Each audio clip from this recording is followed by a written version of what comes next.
My name is Monika Virdi and I welcome you all to Adhyayan UPSC. तो आज हम शुरू करने जा रहे हैं हमारे जीएस फाउंडेशन कोर्स का second component, that is ancient history of India. और आज का हमारा टॉपिक है प्री हिस्ट्री ऑफ इंडिया। इस लेक्चर को हम लोग दो पार्ट्स में कवर करेंगे and this is going to be part 1 of the lecture. तो शुरू करने से पहले मैं आप सबको इन्फॉर्म कर दूं कि अगर आप एक यूपीएससी एस्पिरेंट हैं और आप तैयारी कर रहे हैं सिविल सर्विसेज की, स्टेट पीएससी की या किसी भी गवर्नमेंट एग्ज़ाम की, तो ये सेशन डेफिनेटली आपके लिए बहुत हेल्पफुल रहने वाला है। हमारे चैनल के इंपॉर्टेंट अपडेट्स के लिए आप हमें फॉलो कर सकते हैं हमारे इंस्टाग्राम चैनल पे, और इस लेक्चर की पीडीएफ के लिए आप हमें ज्वाइन कर सकते हैं हमारे टेलीग्राम चैनल पे। तो चलिए शुरू करते हैं आज का टॉपिक। अगर हम बात करें प्री हिस्टोरिक टाइम की, तो इंडिया में प्री हिस्टोरिक टाइम किसे कहा जाता है? The period before the development of script is called pre historic time. अब इसका क्या मतलब है कि जब हमें स्क्रिप्ट की फॉर्म में कोई डॉक्यूमेंट या कोई एविडेंस नहीं मिला था, उस टाइम पीरियड को बोला जाता है प्री हिस्टोरिक टाइम। अब स्क्रिप्ट क्या होती है? स्क्रिप्ट होती है कोई भी रिटन डॉक्यूमेंट, मतलब कोई भी ऐसा डॉक्यूमेंट, कोई भी ऐसा एविडेंस जो रिटन फॉर्म में हो। तो यहाँ से हम लोग क्या समझते हैं कि जब इंसान लिखना नहीं जानता था, उस टाइम पीरियड को बोला जाता है प्री हिस्टोरिक टाइम। ठीक है, और इस टाइम पीरियड को हम लोग स्टोन एज भी बोलते हैं। तो अगर हमें कोई रिटन डॉक्यूमेंट या रिटन एविडेंस नहीं मिला है, तो हम लोग कैसे पता करते हैं कि यहाँ पे कभी इंसान रहे होंगे या कभी कोई सिविलाइजेशन रिसाइड की होगी? तो क्या होता है कि आर्कियोलॉजिस्ट जो होते हैं, जब वो किसी भी साइट की एक्सकेवेशन करते हैं, तो उस एक्सकेवेशन के थ्रू उनको कुछ ऐसे रिमेन्स मिलते हैं जिनके थ्रू वो हिस्ट्री को रिकंस्ट्रक्ट करते हैं। ठीक है, जैसे कि उनको कभी एक दीवार, सिर्फ दीवार एक खड़ी मिलती है, या फिर कोई यूटेंसिल्स, कोई टूल्स, कोई वेपन्स, इन सब चीज़ों के थ्रू हिस्टोरियंस हिस्ट्री को रिकंस्ट्रक्ट करते हैं और पता करते हैं कि यहाँ पे कैसे लोग और कैसा कल्चर रिसाइड करता होगा। ठीक है, तो अगर हम बात करें स्टोन एज की, तो स्टोन एज में हम सिर्फ इंडिया को नहीं लेते हैं, हम लोग इंटायर साउथ एशियन रीजन को लेते हैं। अब आप सोचेंगे कि इंटायर साउथ एशियन रीजन में आते कौन कौन रीजन्स हैं? तो इसमें आते हैं इंडिया, पाकिस्तान, श्रीलंका, नेपाल, बांग्लादेश, अफगानिस्तान। ये सब रीजन्स जो हैं, ये सब आते हैं साउथ एशियन रीजन में, और इन सब रीजन्स को बोला जाता है इंडियन सब कॉन्टिनेंट। ठीक है, तो जब भी हम प्री हिस्टोरिक इंडिया की बात करेंगे, तो हम सिर्फ उसमें इंडिया की बात नहीं करेंगे, उसमें इंटायर इंडियन सब कॉन्टिनेंट की बात करेंगे।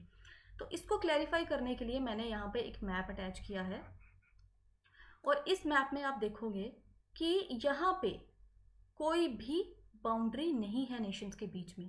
ठीक है, ये प्री हिस्टोरिक टाइम पीरियड का एक मैप को मैंने अटैच किया है, और इसमें ना ही पाकिस्तान और इंडिया के बीच में कोई बाउंड्री है, ना ही नेपाल और इंडिया के बीच में कोई बाउंड्री है, ना ही अफगानिस्तान और इंडिया के बीच में कोई बाउंड्री है।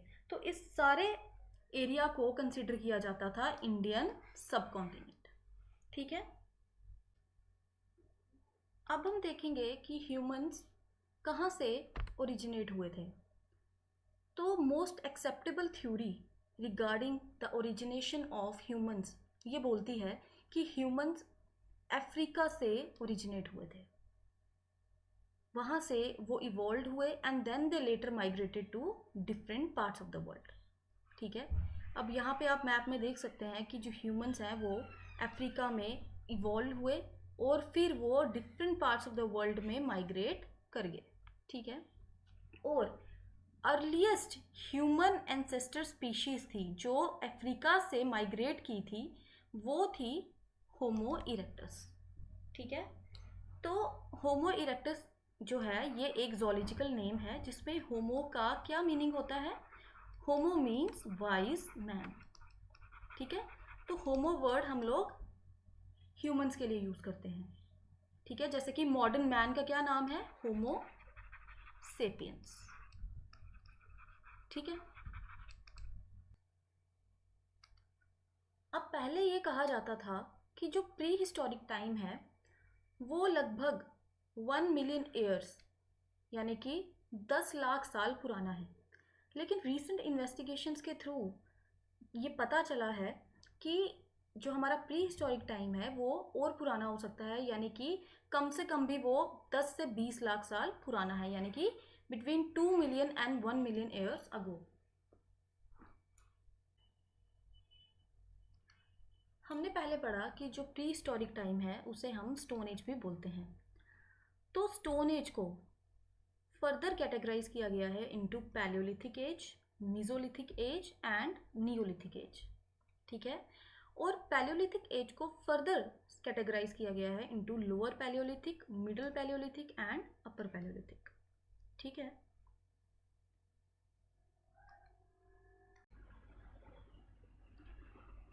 सबसे अर्लीस्ट एज है जो हिस्ट्री में, वो किसे कंसिडर की जाती है? वो कंसिडर की जाती है ओल्ड स्टोन एज को, यानी कि पैलियोलिथिक एज को।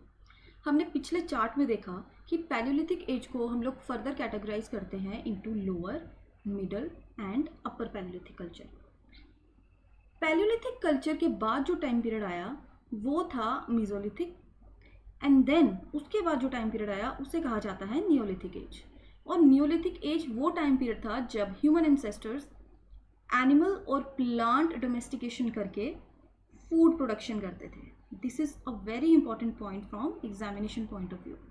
ठीक है, उसके बाद सबसे इंपॉर्टेंट चीज़ यहाँ पे ये आती है कि पैलियोलिथिक, मीजोलिथिक और नियोलिथिक एजेस में हम लोग किस चीज़ का यूज़ करते थे? स्टोन टूल्स का। स्टोन टूल्स का यूज़ करके human ancestors different activities perform करते थे, जैसे कि for hunting, for lightning fire, तो स्टोन का यूज़ करते थे। अगर तीनों में स्टोन का यूज़ होता था तो इनमें डिफरेंस कहाँ पे था? तो इनमें डिफरेंस ये था कि इन तीनों एजेस में जो स्टोन टूल्स थे उनमें कुछ डिफरेंसेस थे, यानी कि एक तरह के टूल्स को नहीं यूज़ करते थे एक एज में, हर एक एज में कुछ ना कुछ डिफरेंस आते गया। तो इसी बेसिस पे हिस्टोरियंस जो हैं इन एजेस को डिफरेंट कैटेगरीज में डिवाइड करते हैं। अब हम पैलियोलिथिक एज को थोड़ा डिटेल में स्टडी करेंगे। पैलियोलिथिक एज का जो टाइम पीरियड था वो था जब से ह्यूमंस इवॉल्व किए तब से लेके 9000 BC तक के टाइम को हम लोग बोलते हैं पैलियोलिथिक एज। ठीक है, उसके बाद पैलियोलिथिक एज में जो ह्यूमंस थे they were mainly hunters and food gatherers, यानी कि इस टाइम पीरियड में जो ह्यूमंस थे उनको एग्रीकल्चर की कोई नॉलेज नहीं थी, तो इस वजह से वो अपना जो सर्वाइवल था वो हंटिंग करके और फूड गैदरिंग करके करते थे। फूड को डिफरेंट सोर्सेज से इकट्ठा करते थे और तब उसको खाते थे। उसके बाद term Palaeolithic was coined by an archaeologist John Lubbock in 1865. This is an important point regarding examination point of view, तो इसको आप अच्छे से लर्न कर लीजिएगा। Then the first stone tool in this age was made of quartzite. पहला जो stone tool था पैलियोलिथिक एज में वो किससे बना था? क्वार्ट्जाइट से। और क्वार्ट्जाइट क्या है? एक तरह का रॉक मटेरियल है। इस वजह से जो पैलियोलिथिक मैन है उसको क्या कहा जाता है? Quartzite man. This is also very very important. उसके बाद पैलियोलिथिक एज को डिवाइड किया गया है further into lower palaeolithic, middle palaeolithic and upper palaeolithic age. अब ये कैटेगराइजेशन किस बेसिस पे की गई है? ये की गई है on the basis of nature of stone tools as well as changes in the climate. तो इन टाइम पीरियड्स में स्टोन टूल्स का यूज़ तो किया जाता था, लेकिन हर एक एज में कुछ ना कुछ इन स्टोन टूल्स में डिफरेंसेस आते गए। पीछे हमने पढ़ा था कि जो स्टोन एज है वो है पैलियोलिथिक, मीजोलिथिक एंड नियोलिथिक। अब इन सब एजेस में स्टोन टूल्स का ही यूज़ किया गया है, लेकिन हर एक एज में कुछ ना कुछ डिफरेंस आता गया। और दूसरा जो क्राइटेरिया था डिफरेंशिएशन का वो था क्लाइमेट चेंज। अब हम पैलियोलिथिक एज की फर्दर जो सब डिविजन्स हैं उनको वन बाय वन डिस्कस करेंगे। तो सबसे पहले आती है lower palaeolithic age. Examination point of view से 3 चीज़ें यहाँ पे इंपॉर्टेंट है, वो है time period, type of stone tools और इम्पॉर्टेंट साइट्स। तो अगर हम टाइम पीरियड की बात करें तो लोअर पैलियोलिथिक एज का जो टाइम पीरियड है वो है from 5 lakh to 50,000 BC। Then किस तरह के टूल्स यूज़ करते थे इस एज में? तो मेन जो टूल्स थे वो थे hand axes, cleavers, choppers and other chopping tools. तो यहाँ पे आपके सामने लोअर पैलियोलिथिक एज के जो टूल्स हैं उनकी कुछ पिक्चर्स हैं। तो ये है हैंड एक्स, ये है क्लीवर और ये है चॉपिंग टूल्स। तो आप देख सकते हैं कि किस तरह से स्टोन को कट करके एक टूल की शेप देने की कोशिश की गई है। और ये देखिए ये शार्प एजेस हैं, ठीक है। अब बेसिक इनके फंक्शंस क्या होते थे?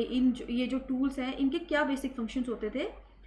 They were use for hunting, for cutting and chopping meat and also for defence purposes, यानी कि अपनी सेफ्टी के लिए भी वो लोग इन टूल्स को यूज करते थे।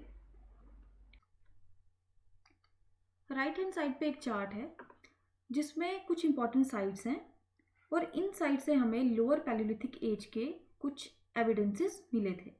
तो इन साइट्स को आप अच्छे से लर्न कर लीजिएगा और ये चार्ट मैंने PDF में भी प्रोवाइड किया है।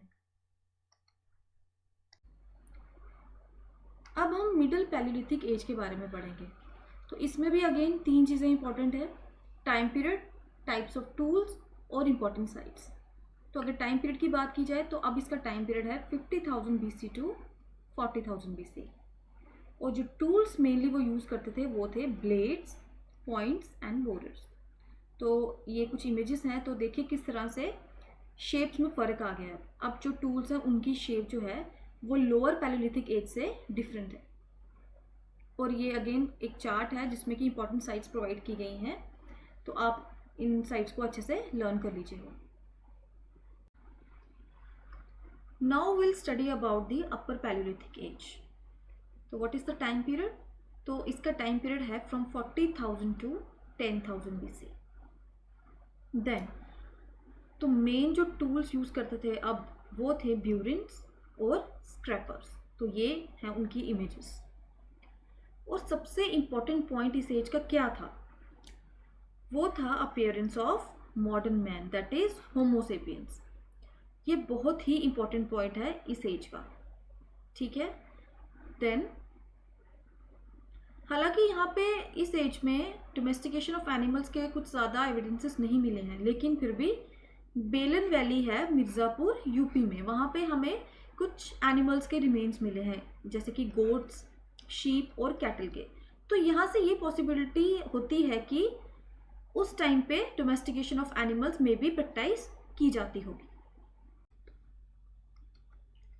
तो आज की वीडियो में हम लोग इतना ही डिस्कस करेंगे। इस वीडियो के पार्ट सेकंड में हम लोग डिस्कस करेंगे मेसोलिथिक और नियोलिथिक एज के बारे में और उसके अलावा कुछ इंपॉर्टेंट पॉइंट्स प्री हिस्ट्री से रिलेटेड। तो अगर आपको वीडियो अच्छी लगी तो वीडियो को लाइक कीजिए, शेयर कीजिए और चैनल को सब्सक्राइब कीजिए। तो मिलते हैं नेक्स्ट वीडियो में। Till then take care and thank you so much.